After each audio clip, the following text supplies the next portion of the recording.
Netflix kind of flipped the whole game world this week when they decided to drop over $80 billion to buy Warner Bros. And that instantly got gamers talking way more than movie people because WB owns a whole lineup of big studios and IPs that actually matter for games, so the impact for this is way deeper than just shows and streaming stuff. Some people are already hype about it because WB has Batman, Mortal Kombat, the Harry Potter universe, all kinds of DC stuff, and with Netflix paying this much, they clearly want to go big, and that could mean massive game budgets, global launches, and consistent support without needing insane sale numbers because subscriptions change the whole equation. A few comments I saw were like, Netflix could cancel a game halfway through development just because it doesn't perform well in early test screenings, and that's not how game dev works at all, so people are hoping Netflix learns fast or at least listen to the studios who are already doing the work. Gamers are also curious if this merger means better cross-media stuff, like imagine watching a Batman series, then hopping right into the connected game where everything lines up, or a Mortal Kombat animated series that ties into a game update. All that can happen way easier when one giant owns everything. The idea of Netflix having global reach is huge because WB games have always had licensing drama, region issues, and delays,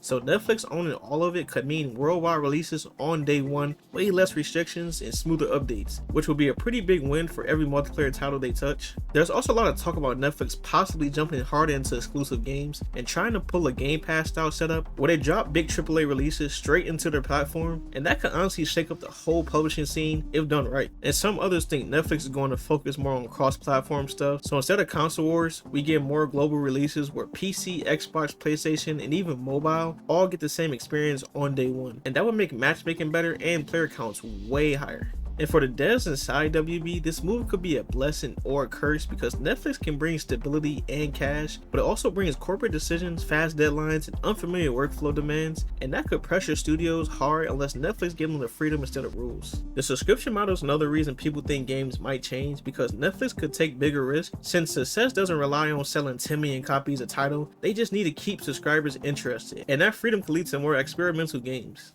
But the fear is Netflix focusing too heavily on quantity over quality because streaming platforms love content dumps, and games cannot be treated like episodes you crank out in 8 months or they turn out broken. I mean, we just want transparency though, because WB under previous leadership was kind of hit or miss with communication, and the fans don't want the new setup to be even quieter. They want updates, previews, roadmap, and honestly, especially now that Netflix owns everything, some people think merging shows and games is the move, like Stranger Things had merch and side games before, so imagine if DC Universe or other WB stories got full cross-media treatment where games and shows actually lined up instead of being separate ideas. There's also a concern about pricing because Reddit posts already mentioned Netflix raising subscription fees again in 2026, and gamers are wondering if that increase is going to be tied directly into the gamer side of this merger. Gaming companies like Disney and Amazon already tried dabbling heavily into games and both failed, so people are questioning if Netflix will actually commit or fumble the bag like the others. I mean, a few people joked about a possible Netflix console, but some actually think a lightweight cloud gaming device could really happen in the future because Netflix has been building cloud infrastructure for years, and WB Studios could be the content backbone they needed. Even with all the uncertainty, people admit Netflix now owns one of the strongest gaming catalogs in the world, and if handled right, this could lead to better competition, more variety, and a shakeup in the industry, and this was honestly needed for a while. Personally, I think the gaming side has the most to gain here. If Netflix doesn't do too much tinkering and just fund the projects properly, we could see some of the biggest games of the next 10 years come from this catalog. Either way, the industry changed today, whether we like it or not, and all eyes are on Netflix to see if they actually respect gaming or just treat it like another checkbox on their streaming empire.